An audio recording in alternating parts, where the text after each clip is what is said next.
Hi, everyone. I'm Chris Sinke. I am the Chief Business Officer here at Bittrex Global and the host of our video AMA Ask Me Anything today.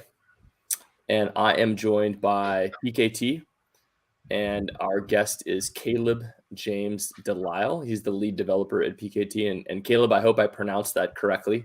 So definitely Perfect. correct me if I didn't. Okay. So thanks for joining us today. We're excited to be talking about PKT. And I've got a long list of questions here from the Bittrex Global community as well as the broader community. All right, let's get into it. All right. Well, actually, before we dive into the question set that I've got in front of me, we always like to start with your origin story. So every guest that comes on, we like to ask the question of when did you get into crypto? Why did you get in? When did you buy your first Bitcoin? What led you to participate in PKT? Oh, it's a great series of questions because it brings up a lot of memories. So, I mean, my origin story with regard to networking goes even further back than crypto even existed. So the beginning of me getting interested in networking was 2006 2007. Basically, I was growing up in a town where there was only 56K dial up, and so while I'm waiting for the pictures to load on the websites I was going to, and I would look across the valley at the neighbor's house, far away, and I would think, if we could just point an antenna over there, then they could point an antenna at the next neighbor's house, and they could point the antenna at the next one. We wouldn't need these telephone companies that take ages to bring internet into the rural communities.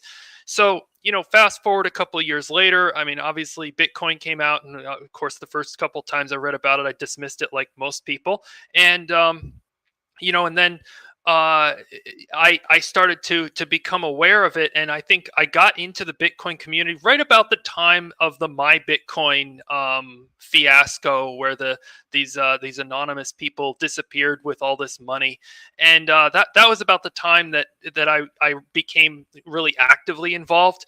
But then I was involved, I was uninvolved, and at that time I started a project called CJDNS, which is the first routing software, first decentralized networking software, where the aim is to make it so that the network will be secure, even, or will have security properties, even if some of the nodes in that network are adversarial. And that's a big deal.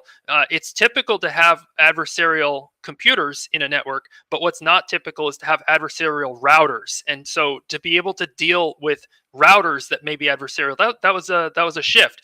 And the point of CJDNS was to make it so that our hope was that we could make it so that individuals could own and operate pieces of internet infrastructure. And that has been the objective ever since. So CJDNS got started in 2011. And there was a period between about 2014 and 2017 when we kind of had the technology more or less figured out. It was proof of concept, but we pretty much understood what we wanted to do. But the financing aspect was not there. There was no way to pay for operating the infrastructure. And so then about 2017, the Lightning Network became mature enough that we could think about actually building fast payment Lightning Network based infrastructure. And so that was where the origin of actually flipping CJDNS project into the PKT project began. I mean, I could talk all day about this, so I think it's better we go to the next question, and I'll elaborate this story as we evolve. Well, we don't have all day, but we do have, half hour to an hour. So at least we got that from you. And I think you started to talk about PKT. The next question on my list is really about the background of the PKT team, how you guys got together, what's the skill set on the team, where you're located, how are you pulling all this together globally to make it happen? Yeah, so obviously my skill set is really in networking, programming, research and development. I spent 7 years doing R&D for the French and European research projects, publicly funded projects. Obviously, my background has been in networking, encryption, and security. And I met some people around 2017, and their background is in entertainment and film. And we started talking about this idea of having an internet where people could own and operate their own pieces of the internet infrastructure. And so we got together, we talked about it. A lot of different ideas went around, and we decided that what we wanted to do, we wanted to build a fully decentralized project in the spirit of Bitcoin or Monero. We didn't want to have like an issuer that has all the control. It just didn't feel right for something at the scale of the internet. We felt that it had to be layer one. It had to be proof of work. It had to be something that nobody could just shut down. Because that's where we're trying to take the internet, is to being something that nobody can just shut down. And the internet is relatively robust at the core, but most of us only have one or two options for accessing the internet. So, you've got your cable company, your phone company, and that's often about it for what you have to get at your access to the internet. So, we feel that that's very wrong, and that these companies are charging too much, and they are also a social vulnerability, because it would take only a couple of phone calls to make a lot of people get cut off from the internet as we know it, and that's something that we don't want that to be a possibility. We want the internet to be something that can't be turned off. Absolutely, I couldn't agree with you more on that point. And what about PKT itself? What is the story behind the name? I know you talked a little bit about what you guys are doing, what PKT is, and how it started. But if you were going to explain it to somebody that wasn't in crypto, how would you go about doing that? So the name is pretty obvious. Is Packet PKT, but we also wanted to use a name that was also its ticker, just to keep everything simple. So when you search for it, you don't need to remember the name of the project and also the ticker, because the name is the ticker. Now, a little bit about Packet. Well, it's a Bitcoin protocol based project, and that was important to us because we wanted to be able to share the open source software development that we do back to the Bitcoin community and the Lightning Network community. And we also wanted to have something that's very robust. I mean, the idea was we're breaking ground here on the networking side. When we have bugs, we want the bugs to be in the networking technology, not in the payment technology. And a lot of people are doing a lot of great stuff on top of smart contracts, Ethereum network, all of those things, but that's where you get into a lot of security risks. And choosing to build PKT on top of basically the oldest blockchain protocol, 10 years old, was for us something that made the security story for Packet a lot more simple. And when it comes to the future of PKT, and actually the recent past too, I think is really interesting. What have you guys accomplished over the last 12 months, and what does the roadmap look like for the next 12 months and beyond? What we accomplished, we're listed at long last after bitter struggle. But now, so the other things, we've built a lot of technology, and we've built a lot of, we've brought together a lot of people. So something to understand about Packet that makes it very unique compared to, for example, a blockchain where everything is kind of issued by one company, or there's like this big pre-mine, and there's a company that's kind of handing out the tokens. What differentiates us, we're not like that, but we're also, so there's no pre-mine, no investors, etc. There's also we're not like some of the other projects that, like, take a Bitcoin for instance, where the project evolves at the rate of open source developers doing work out of the kindness of their own heart. And we have a very robust roadmap, kind of like the centralized projects, yet most of that roadmap are things that will be developed by independent enterprises that come into the Packet ecosystem. So you take, for example, the Packet Cube, and a product that's sold by Packet Pal company. That is basically a hardware device that is part of the Packet roadmap, but that's a company taking the initiative to build that device and make that a great device. So it's on the roadmap, but there isn't a centralized entity that is going to just produce all these things on the roadmap. This is something that everybody can collaborate in. Another example is Wrapped Packet. There's the Wrapped Packet bridge of Obeya. This is developed by an independent company with an independent developer, and they made a way to put Packet to wrap Packet, put it on the Binance Smart Chain. So this is how Packet. I like to talk about the Packet roadmap as if it were more like a city plan. There's things that are fundamental to building a city, like the roads and bridges and water and electricity, and those have to be developed by some sort of public development.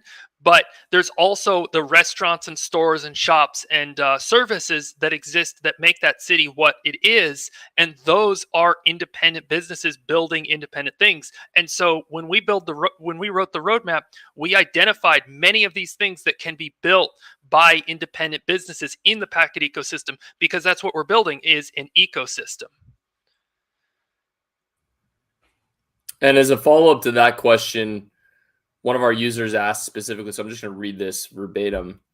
What have been some of the most difficult challenges in your journey to this point, and how did your team pull together to overcome these hurdles? And I know one of them has got to be integrating with us, and we can definitely talk about that one all day, because I've spent a lot of time pushing our integration team to make sure that the PKT integration happens. It's really great from my perspective that it got done, and we're pretty resource constrained given our queue. So that's happy. But aside from the integration, when it came to actually building the tech stack that you have, I think that'd be where I'd want to learn more.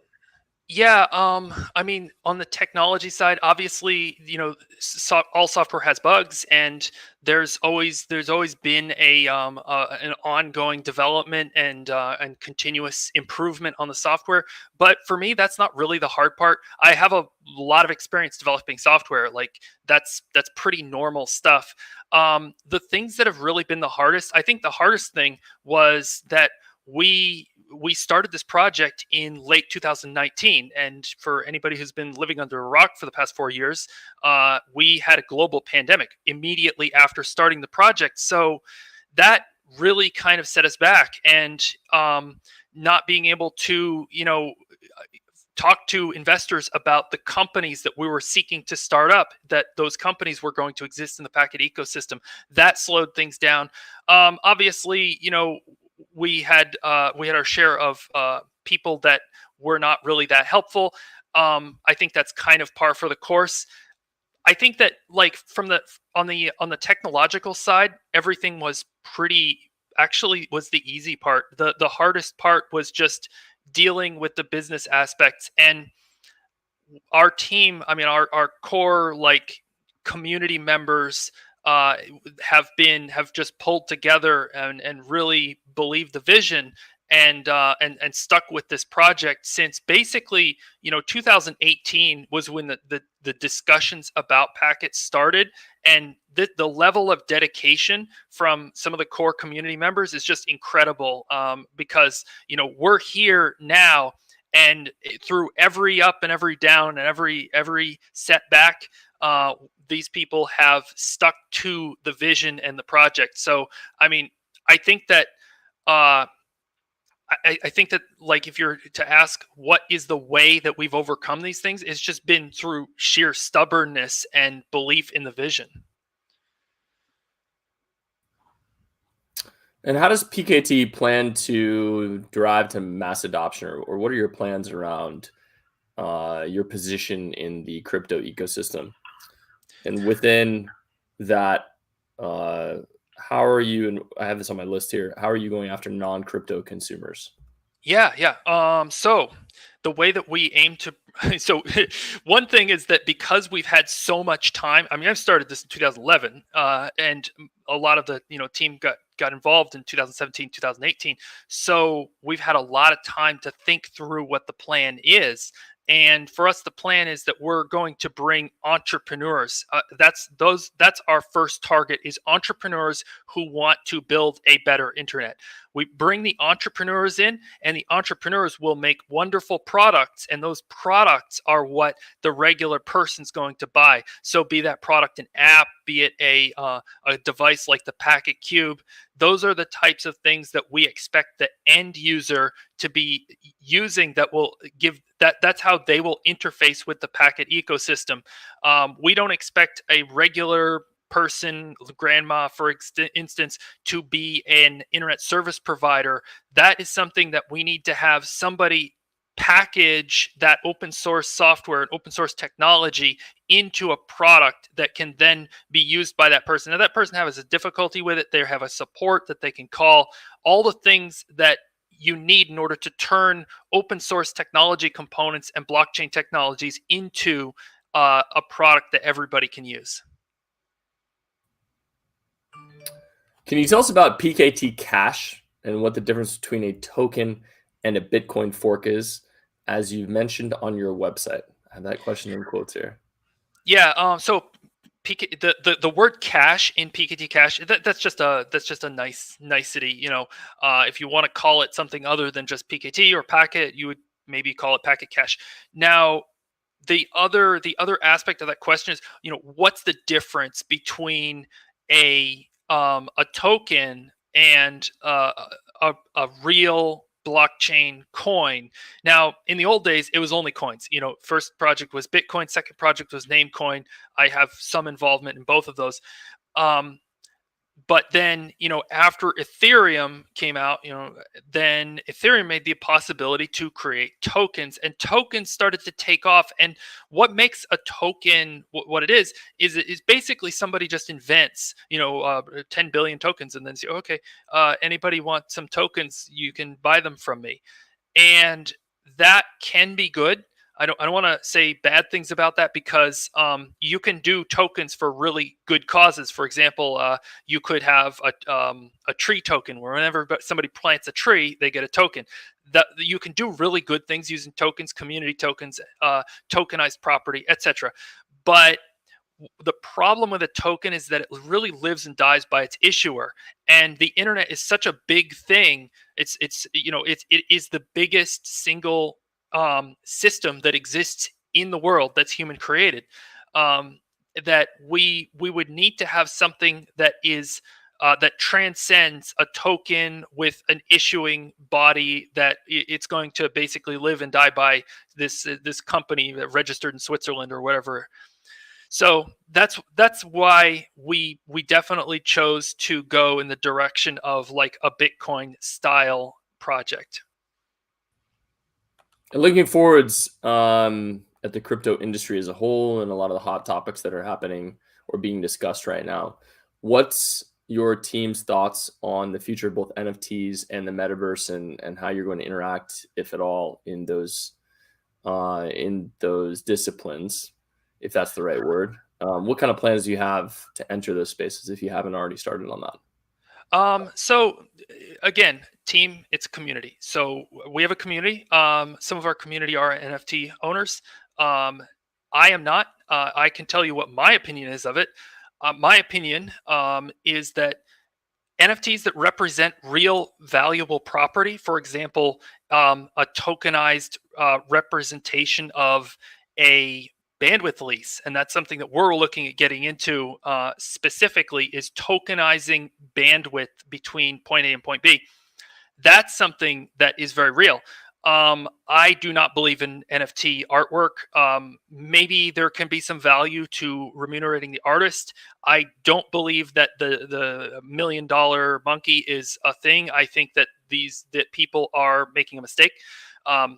That's just my opinion. Now, the metaverse, I also don't really have very high opinions of that. I think it's Zuckerberg's trying to save his company.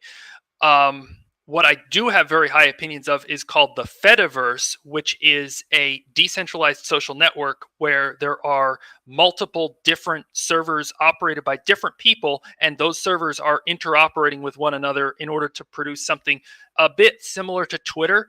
But not only does it have better moderation than Twitter, but it also has more free speech than Twitter. And so, it's sort of it's the magical thing because the moderation is better. There is less hate speech, for example, depending on what instance you get on. You can be on an instance where there's a lot less hate speech, but there's also a lot more freedom. And so I think the Fediverse has a huge future impact. And so if you want to talk to me, I'm on mastodon.social, always talking politics. If you had to distill PKT's core values into a few words, what would they be? Well, we need to keep the internet operating. We need to keep it free and open for everybody to be able to access in the world. That is of critical necessity in the next 20 to 30 years. And there will be coming people proposing to fragment and break up the internet, and we must resist that at every turn. Also, the internet should be owned and operated by individuals and small community groups. There's no reason why there should be monopolies that control people's access to the internet. National firewalls and these types of censorship regimes are abhorrent by design, and we need to have the ability of people to freely communicate amongst one another should be a sacred human right. And for our final question, what is the best way that our community members or anybody watching this AMA can get involved with PKT Cash or PKT or Packet? So if you're inclined to start a business, then that's something that I think everybody should do. I want to bring people in who want to come in and they want not just to buy a coin and then maybe make some return on investment. I want to have people coming in here who see the value to the world to make the internet decentralized, and who want to have a business and be able to make revenue every month and see the value in doing something for people in the world. If you're not a person that's interested in starting a business, maybe you're an open source developer, you can come in and there is an institution of the Packet ecosystem called the Network Steward, which funds open source development. Open source developers can also, I really want open source developers to come in and make themselves at home. There are the chats, there are the community groups. You can find everything on pkt.cash website. Documentation, just, using things, talking about things, whatever, talking about the importance, going to your neighbor and talking about the importance of keeping the internet free and open, and why is it that we accept to pay $50 a month each to an internet service provider that is selling the same internet to everybody. They don't have 50 megabit for every person. They have only one 50 megabit line, and then they're splitting it up between people. It's called oversubscription, and it's how they rip the customer off.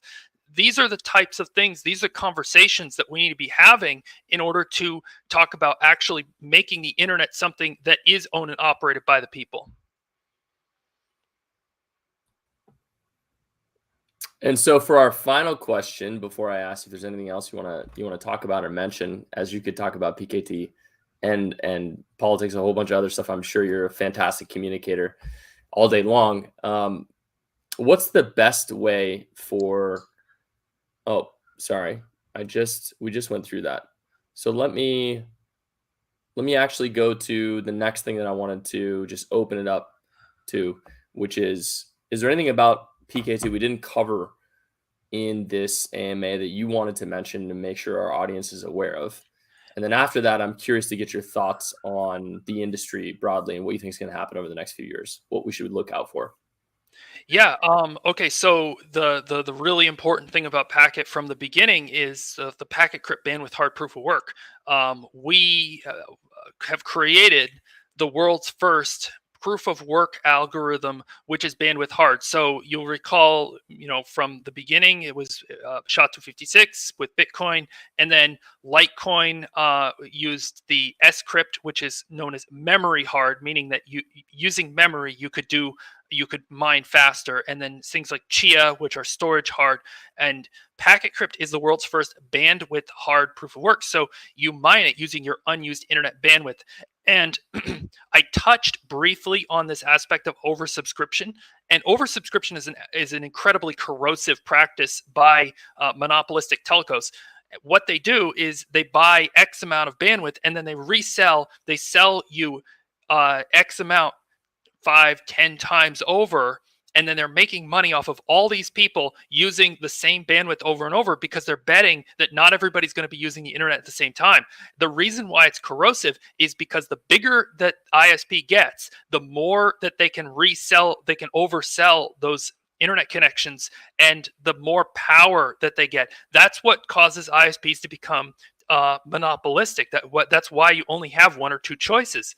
Now, Packet Crypt changes the game, because once you have people using nearly all their bandwidth or all their bandwidth all the time, now oversubscription doesn't work anymore. So while we're working to to demonopolize internet connections by to disintermediate. So in context of like how Uber disintermediate the taxi companies, we're working to disintermediate the telcos. We're also making something that makes it so that their unfair pricing practices don't work. They have to price bandwidth fairly based on how much bandwidth you're actually using, rather than pricing it in accordance with their oversubscription scheme.